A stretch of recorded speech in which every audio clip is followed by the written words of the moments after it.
Bom dia, boa tarde, boa noite a todos. Hoje no Foco e Apresentações, vamos receber como convidados os engenheiros civis Rafael, Luiz e Beatriz, que desenrolarão um bate-papo sobre a profissão, desde sua importância e essência até as regulamentações, formas de linguagem e as barreiras da comunicação dos profissionais que atuam nessa área. Vamos iniciar nosso bate-papo com a engenheira Beatriz. Ela coordena os estudos detalhados da empresa a qual ela trabalha e atua na área de planejamento e gerenciamento da obra. Como você descreveria sua profissão para um leigo no assunto? A senhora pode nos dizer sobre a importância da engenharia e as principais funções de um engenheiro civil? Primeiramente, nós gostaríamos de agradecer o convite por estar aqui falando sobre essa engenharia, a qual ainda existem muitas barreiras para serem quebradas e assim ser devidamente admirada. Primeiramente, a engenharia é sinônimo de desenvolvimento. Mesmo sempre estando presente em diversos setores, a sua valorização e o crescimento de profissionais na área vem aumentando nos últimos anos. Nos países emergentes como o Brasil, a engenharia se mostra indispensável para a ampliação da infraestrutura, para a melhoria da qualidade de serviços prestados à sociedade e para a resolução de problemas de caráter econômico-social. A engenharia civil tem como papel a projeção e execução dos mais variados tipos e portes de obra, um ofício que demanda desafios novos a cada projeto, seja pelo emprego de diferentes técnicas conforme as características da construção, seja por lidar sempre com novas soluções de tecnologia, diferentes softwares de gestão, inclusive elementos de automação e de sustentabilidade. A rotina de um engenheiro civil demanda uma visão completa da obra, tendo uma leitura panorâmica de todas as etapas que estão em andamento e como elas se integram. Como é o responsável por fazer a construção andar, precisa ter a capacidade de liderança e mobilização de equipe para executar um cronograma sem atrasos. A atuação do engenheiro civil é variada e vai muito além da construção de prédios e casas, contemplando todo tipo de obra de infraestrutura, como pontes e viadutos, estradas, canais de barragens, usinas, indústrias, portos, estádios e até aeroportos. Esse profissional é capacitado a entender desde as características do solo, características e usos de materiais, concepção de estruturas, além de diversos outros conhecimentos que o levam a compreender o desenvolvimento de uma obra por completo, e deve ser capaz de propor as melhores soluções para se realizar uma determinada edificação, calculando a estabilidade, o peso e a resistência a materiais na edificação, suas estruturas e até mesmo as mudanças e os efeitos do clima e do vento. Olá, Bia. Eu gostaria de saber como funciona a dinamicidade dessa área e a variabilidade de ramificações no mercado. É grande? Bom, o engenheiro civil atua na edificação de prédios, mas não é só isso. Quando se pensa em escritório de engenharia civil, por exemplo, muitas pessoas pensam em somente construção de casas, prédios e afins, mas ele pode desenvolver diversas atividades e projetos, desde estudos simples até grandes obras de engenharia. Um escritório de engenharia civil pode ser especializado em um único assunto ou também pode ser multidisciplinar. Pode fazer somente um projeto, como também pode elaborar o projeto e executar a obra, permitindo assim atuar em diversos segmentos e de diversas formas. Há muita demanda, por exemplo, na gestão de obras, ou seja, gerenciar várias necessidades e setores de uma edificação, exigindo muito planejamento e uma logística complexa para tirá-la do papel, conforme imaginada por quem a concebeu e desenhou, dentro do prazo que foi estipulado e conforme todos os compromissos firmados pela empresa. O profissional também pode atuar na realização de laudos técnicos. O laudo de um perito técnico é contratado para detectar defeitos construtivos e para auxiliar no equacionamento de orçamentos. E embora a área mais conhecida da perícia predial seja o levantamento de defeitos construtivos do edifício, síndicos desse edifício também podem contratar a análise de orçamentos para a realização de obras no condomínio, avaliando o preço, o prazo e bem como qual orçamento é o mais adequado, fornecendo um anteparo técnico que justifica suas ações. Direcionando essa pergunta ao Rafael, especialista em projetos de infraestrutura de saneamento, você poderia explicar para a gente sobre as documentações e licenças da engenharia civil? Bem, os documentos de licenciamento para qualquer obra é imprescindível. Sem ele, o dono da obra está sujeito a multas, embargos e até mesmo a demolição da construção. Para licenciá-la, é preciso obedecer o Código de Obras específico de cada cidade. Alguns documentos são mais comuns nos municípios, como projetos, alvará de construção, ART e RRT. Senhor Rafael, o que seria a ART? Ela é uma documentação obrigatória? A ART é a anotação, responsabilidade técnica, onde um profissional de engenharia assume a responsabilidade pela edificação, garantindo que a construção foi feita dentro dos parâmetros legais, sendo segura para o uso ao qual foi destinada. Mais do que uma obrigação legal, a ART cumpre um importante papel dentro do sistema CREA, uma vez que constitui prova documental na relação de consumo, definindo os responsáveis técnicos legais na construção de obras, serviços de engenharia, agronomia, geografia, geologia, até mesmo de meteorologia.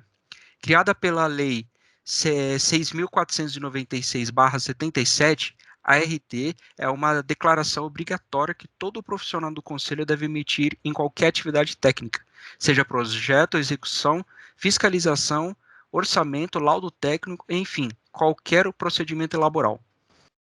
Senhor Luiz é projetista na área de infraestrutura urbana e passamos a palavra para ele agora. Quais são os documentos necessários para iniciar uma obra de construção civil? Olá, primeiramente sou grato pela oportunidade de poder estar representando a minha profissão nessa entrevista.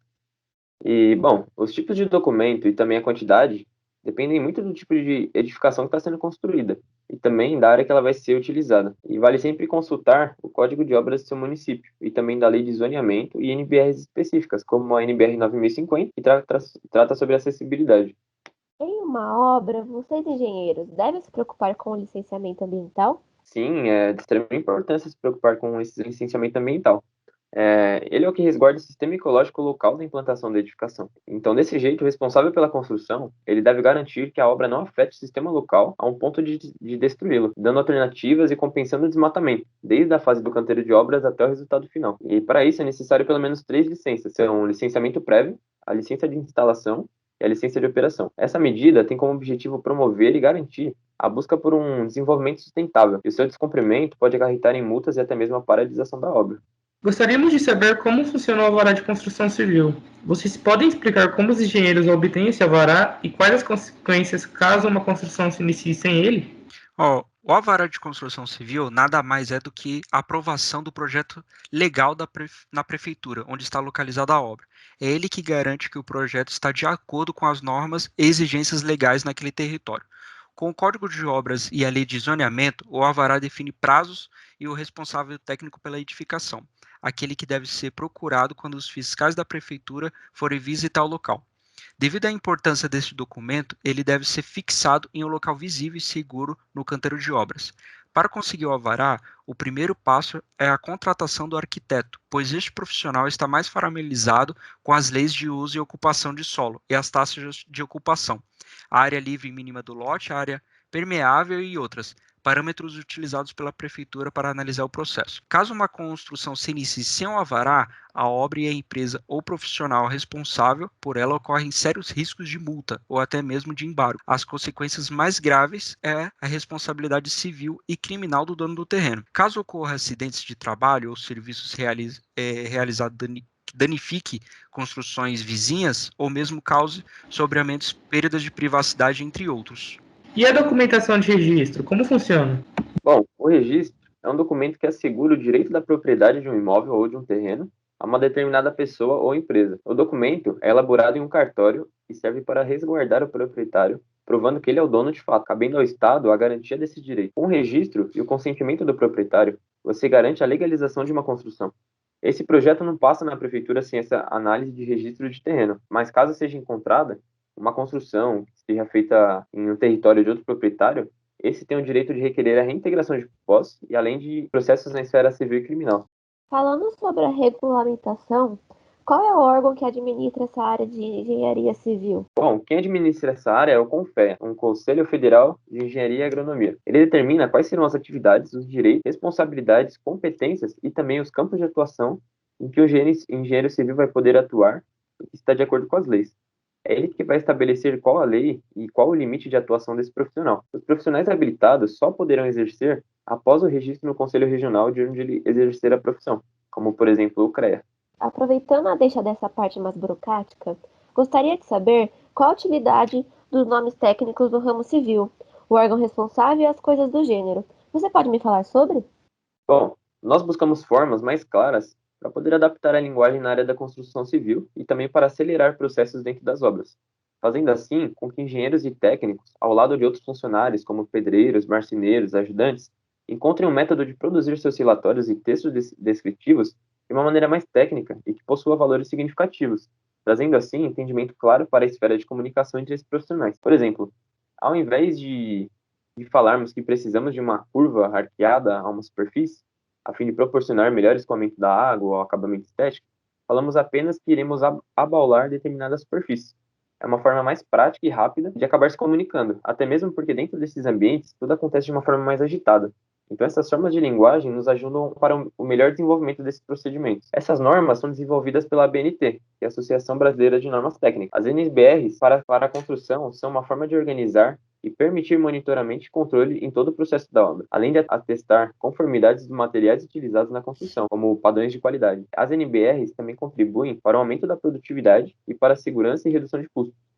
Para fechar esse bate-papo incrível, gostaria de perguntar as barreiras que vocês, engenheiros, sentem no contexto da comunicação dentro do ambiente de trabalho.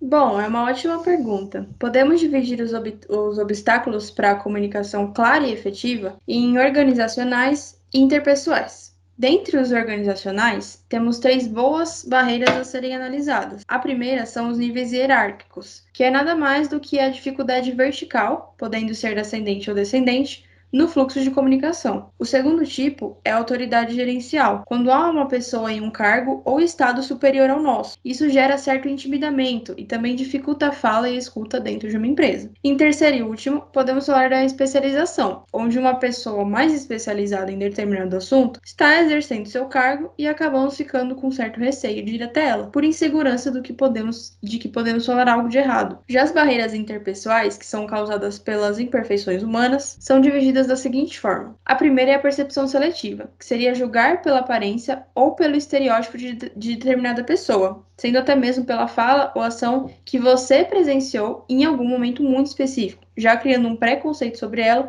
e a deixando numa posição de fala inferior, não dando oportunidades para que essa pessoa seja ouvida por uma atitude que você julgou como errada. Junto a isso vem a outra barreira, a atitude defensiva. Acontece quando não escutamos o próximo e já discordamos do que a pessoa tem para oferecer, invalidando a fala da pessoa de forma defensiva. Também podemos citar o uso impreciso da linguagem, quando usamos frases ou palavras onde elas têm duplos sentidos, e dependendo da pessoa que vai interpretar, vai se tornar uma falha na comunicação. E tendo em vista que a integração das informações é muito importante para a comunicação dentro de uma empresa, principalmente de engenharia, sendo clara e objetiva nas interlocuções, você consegue diminuir esses ruídos na hora de conversar com outros departamentos. Além disso, a falta de integração atrapalha os processos que dependem de diferentes setores, como a entrega e recebimento de documentos. Enfim, poderia ficar falando por muito tempo aqui sobre outras barreiras, como uma escuta, status do comunicador, mas o que podemos concluir é que essas barreiras devem ser quebradas dentro do ambiente de trabalho, como por exemplo por meio de oferecimento de palestras sobre o assunto na empresa, o que certamente facilitará as relações dentro desse contexto, de forma a mostrar o efeito dominó que esses obstáculos podem causar. Bom, chegamos ao fim da nossa conversa e nós da equipe do FOC Entrevistas queremos agradecer a presença desses engenheiros civis que nos proporcionaram um bate-papo esclarecedor sobre essa profissão. Muito obrigada aos telespectadores que nos acompanham e até a próxima.